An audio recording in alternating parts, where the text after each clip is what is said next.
मनुष्य के सारे संबंधों का आधार है अपेक्षा। पति कैसा हो जो मेरा जीवन सुख और सुविधा से भर दे। पत्नी कैसी हो जो सदैव मेरे प्रति समर्पित रहे। संतान कैसी हो जो मेरी सेवा करे, मेरा आदेश माने।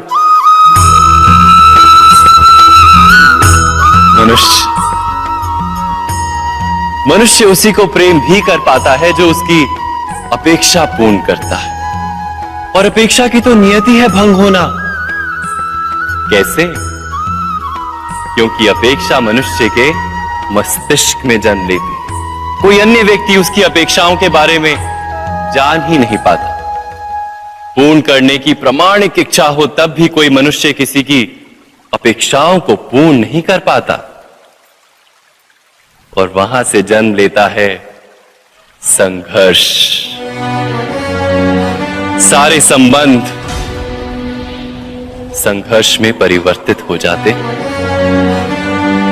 पर मनुष्य अपेक्षा को संबंध का आधार ना बनाए और स्वीकार करे केवल संबंध का आधार, तो क्या ये जीवन स्वयमेव सुख और शांति से नहीं भर जाएगा? स्वयं विचार कीजिएगा।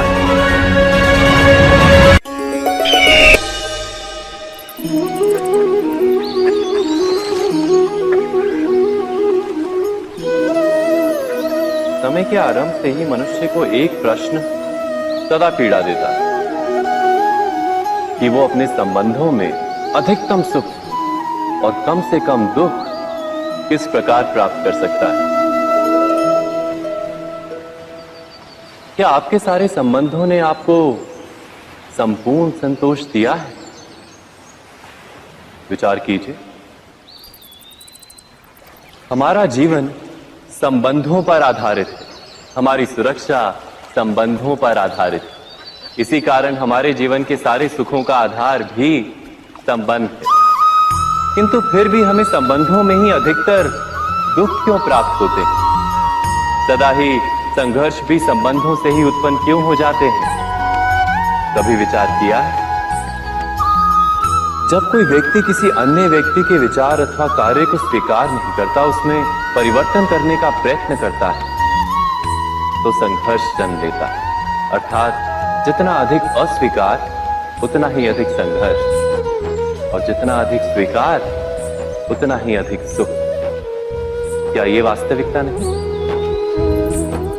यदि मनुष्य स्वयं अपनी अपेक्षाओं पर अंकुश रखे, अपने विचारों को परखे, किसी अन्य व्यक्ति में परिवर्तन करने का प्रयत्न ना कर स्वयं अपने भीतर परिवर्तन करने का प्रयास करे, तो क्या संबंधों में संतोष प्राप्त करना इतना कठिन?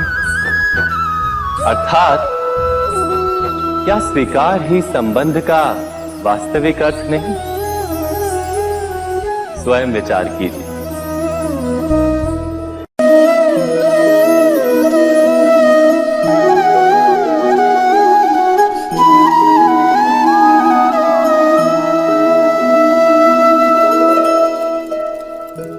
जब किसी व्यक्ति को किसी घटना में अन्याय का अनुभव होता है, तो वो घटना उसके अंतर को झकझोर देती। समस्त जगत उसे अपना शत्रु प्रतीत होता है। अन्याय लगने वाली घटना जितनी बड़ी होती है, मनुष्य का हृदय भी उतना ही अधिक विरोध करता है। उस घटना के उत्तर में वो न्याय मांगता है, और ये योग्य भी है। वास्तव में समाज में किसी भी प्रकार का अन्याय व्यक्ति की आस्था और विश्वास का नाश है। किंतु ये न्याय क्या है? न्याय का अर्थ क्या है? अन्याय करने वाले को अपने कार्य पर पश्चाताप हो और अन्याय भुगतने वाले के मन में फिर से विश्वास जगे समाज के प्रति। इतना ही अर्थ है ना न्याय का। किंतु जिसके हृदय में धर्म नहीं होता, वो न्याय को छोड़कर वैर और प्रतिशोध को अपनाता है, हिंसा के बदले प्रतिहिंसा की भावना लेकर चलता है, स्वयं भोगी हुई पीड़ा से कहीं अधिक पीड़ा देने का प्रयत्न करता है, और इस मार्ग पर चलते अन्याय को भुगतने वाला स्वयं अन्याय करने लगता है। शीघ्र ही वो अपराधी बन जाता है, अर्थात न्याय और प्रतिशोध के बीच बहुत कम अंतर होता है, और इसी अंतर का नाम है धर्म। क्या ये सत्य नहीं?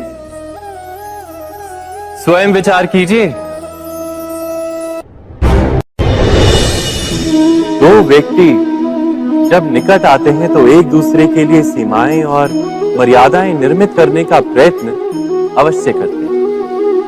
हम यदि सारे संबंधों पर विचार करें तो देखेंगे कि इन सारे संबंधों का आधार यही सीमाएं हैं जो हम दूसरों के लिए निर्मित करते हैं, और यदि अनजाने में भी कोई अन्य व्यक्ति इन सीमाओं को तोड़ता है तो उसी क्षण हमारा हृदय क्रोध से भर जाता है।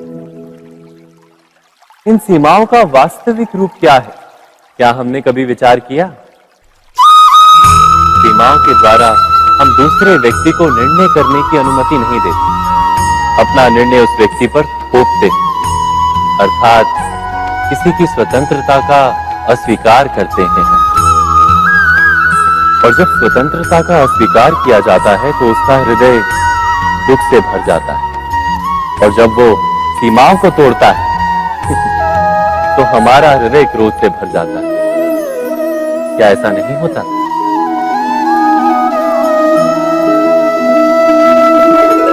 पर यदि एक दूसरे की स्वतंत्रता का सम्मान किया जाए तो किसी मर्यादाओं या सीमाओं की आवश्यकता ही नहीं होती, अर्थात जिस प्रकार स्वीकार किसी संबंध का देह है, क्या वैसे ही स्वतंत्रता किसी संबंध की आत्मा नहीं?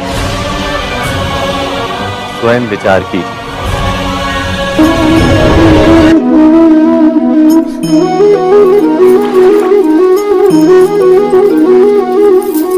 पिता सदा ही अपने संतान के सुख की कामना करते हैं, उनके भविष्य की चिंता करते रहते हैं। इसी कारणवश सदा ही अपने संतानों के भविष्य का मार्ग स्वयं निश्चित करने का प्रयत्न करते रहते हैं। जिस मार्ग पर पिता स्वयं चला है, जिस मार्ग के कंकर पत्थर को स्वयं देखा है, मार्ग की छाया, मार्ग की धूप को स्वयं जाना है, उसी मार्ग पर उसका पुत्र भी चले, यही इच्छा रहती है हर पिता की। निस्संदेह उत्तम भावना है ये, किंतु 3 प्रश्नों के ऊपर विचार करना हम भूल ही जाते हैं। कौन से प्रश्न? प्रथम प्रश्न, क्या समय के साथ प्रत्येक मार्ग बदल नहीं जाते? क्या समय सदा ही नई चुनौतियों को लेकर नहीं आता? तो फिर बीते हुए समय के अनुभव नई पीढ़ी को किस प्रकार लाभ दे सकते हैं? दूसरा प्रश्न, क्या प्रत्येक संतान अपने माता पिता की छवि होता है? हाँ, संतानों को संस्कार तो अवश्य माता पिता देते हैं, किंतु भीतर की क्षमता तो ईश्वर देते हैं। तो जिस मार्ग पर पिता को सफलता मिली है, विश्वास है कि उसी मार्ग पर उसकी संतानों को भी सफलता और सुख प्राप्त होगा। तीसरा प्रश्न, क्या जीवन के संघर्ष और चुनौतियां लाभकारी नहीं होती? क्या प्रत्येक नया प्रश्न एक नए उत्तर का द्वार नहीं खोलता? तो फिर संतानों को नए नए प्रश्नों, संघर्षों और चुनौतियों से दूर रखना, ये उनके लिए लाभ करना कहलाएगा या हानि पहुंचाना? अर्थात जिस प्रकार संतान के भविष्य का निर्माण करने के बदले उसके चरित्र का निर्माण करना श्रेष्ठ है, वैसे संतानों के जीवन का मार्ग निश्चित करने के बदले उन्हें नए संघर्षों के साथ जूझने के लिए मनोबल व ज्ञान देना अधिक लाभदायक नहीं होगा? स्वयं विचार कीजिए। सबके जीवन में ऐसा प्रसंग अवश्य आता है कि सत्य कहने का निश्चय होता है हृदय में, किंतु मुख से सत्य निकल नहीं पाता। कोई भय मन को घेर लेता है। किसी घटना अथवा प्रसंग के बारे में बात करना या फिर स्वयं से कोई भूल हो जाए उसके बारे में कुछ बोलना, क्या ये सत्य है? नहीं, ये तो केवल तथ्य है। अर्थात जैसा हुआ था वैसा केवल बोल देना सामान्य सी बात है। किंतु कभी कभी उस तथ्य को बोलते हुए भी भय लगता है। कदाचित किसी दूसरे की भावनाओं का विचार आता है मन, दूसरे को दुख होगा ये भय भी शब्दों को रोकता है। तो ये सत्य क्या है? क्या हमने कभी विचार किया है? जब भय रहते हुए भी कोई तथ्य बोलता है तो वो सत्य कहलाता है। वास्तव में सत्य कुछ और नहीं, केवल निर्भयता का दूसरा नाम है।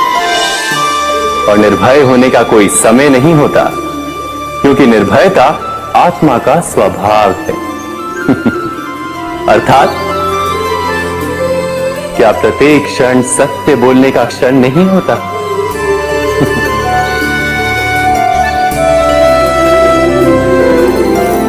स्वयं विचार कीजिए। जब भी किसी की आशा और इच्छा भंग होती है तो उसका हृदय क्रोध से भर जाता है। जिस व्यक्ति को वो अपना अपराधी समझता है उसे दंड देने का प्रयत्न करता है। पर क्या हमारी इच्छा या आशा का भंग होना क्या सदा ही किसी का अपराध होता है? इच्छाओं के अपूर्ण रहने के तो कई कारण हो सकते हैं।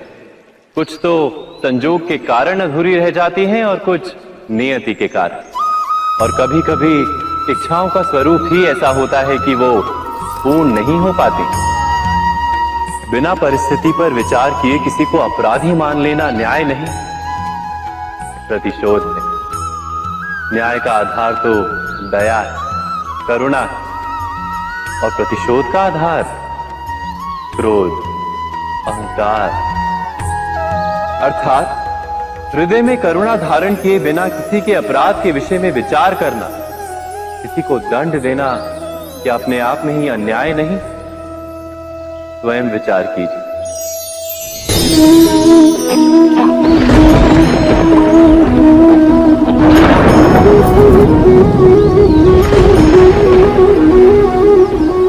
सपनों और पूर्वाभासों के आधार पर हम भविष्य के सुख दुख की कल्पना करते हैं। भविष्य के दुख का कारण दूर करने के लिए हम आज योजना बनाते हैं। किंतु कल के संकट को आज निर्मूल करने से हमें लाभ मिलता है या हानि पहुंचती है? ये प्रश्न हम कभी नहीं करते। सत्य तो ये है कि संकट और उसका निवारण साथ जनते हैं, व्यक्ति के लिए भी और सृष्टि के लिए भी। नहीं, आप अपने भूतकाल का स्मरण कीजिए, इतिहास को देखिए। आप तुरंत ही ये जान पाएंगे कि जब जब संकट आता है तब तब उसका निवारण करने वाली शक्ति भी जन्म लेती है। यही तो जगत का चलन है। वस्तुतः संकट ही शक्ति के जन्म का कारण है। प्रत्येक व्यक्ति जब संकट से निकलता है तो एक पद आगे बढ़ा होता है, अधिक चमकता है, आत्मविश्वास से अधिक भरा होता है, न केवल अपने लिए अपितु विश्व के लिए भी। क्या ये सत्य नहीं?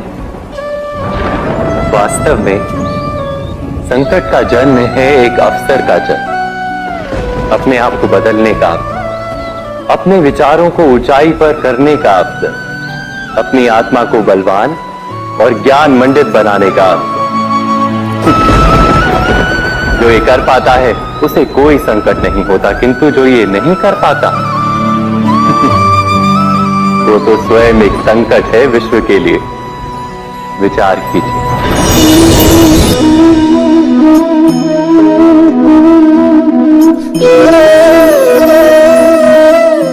परंपरा में धर्म बसता है, और परंपराएं ही धर्म को संभालने का कार्य करती हैं, ये सत्य है।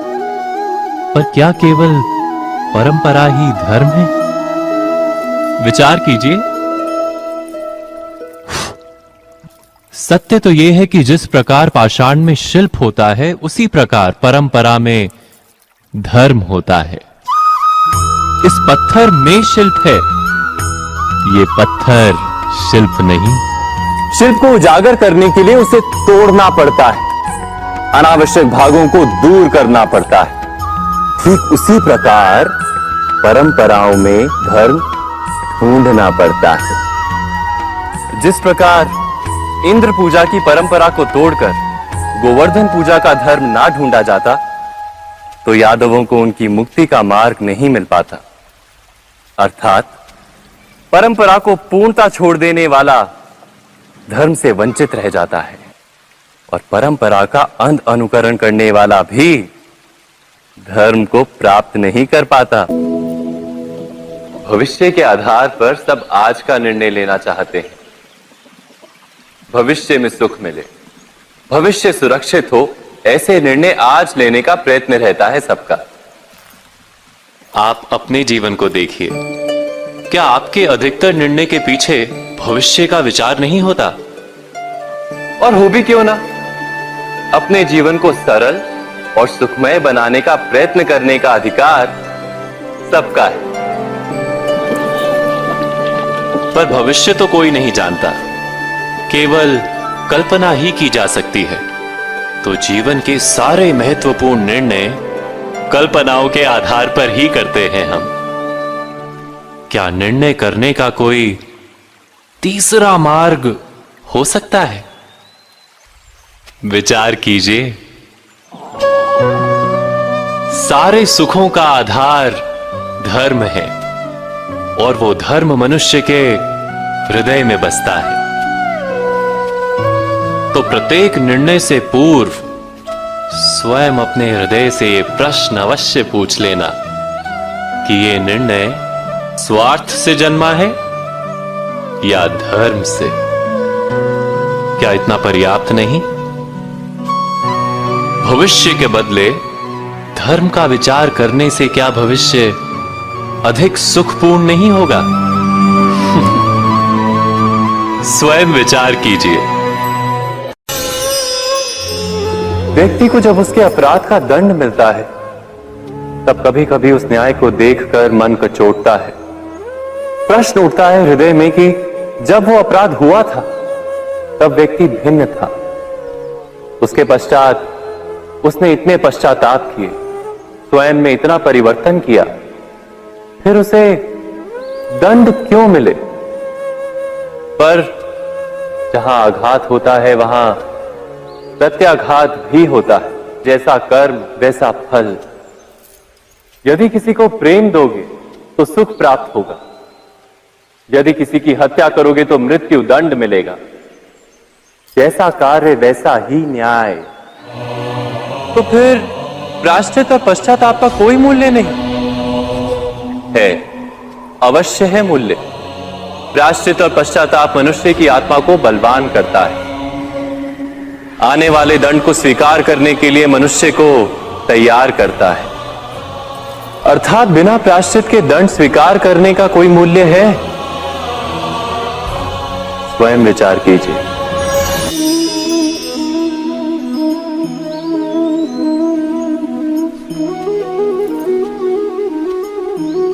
जब अपने किसी अच्छे कार्य के उत्तर में दुख प्राप्त होता है, अथवा किसी को उसके दुष्ट कार्य में सुख मिलता है, तो मन अवश्य ये विचार करता है कि अच्छा कार्य करने का, धर्म के मार्ग पर चलने का तात्पर्य क्या है।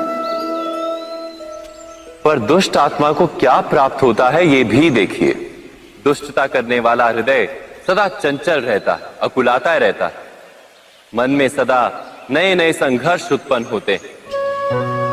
अविश्वास उसे जीवन भर दौड़ाता है। क्या ये सुख है? जबकि धर्म पे चलने वाले, अच्छा कार्य करने वाले, सच्चरित्र व्यक्ति का हृदय शांत रहता है। परिस्थितियां उसके जीवन के सुख में बाधा नहीं बनती। समाज में सम्मान और मन में संतोष रहता है सदा। अर्थात अच्छा बर्ताव भविष्य में किसी सुख का मार्ग नहीं, अच्छा बर्ताव स्वयं सुख, अथवा बुरा बर्ताव भविष्य में किसी दुख का मार्ग नहीं। अधर्म उसी क्षण दुख उत्पन्न करता है। धर्म से सुख नहीं, धर्म स्वयं।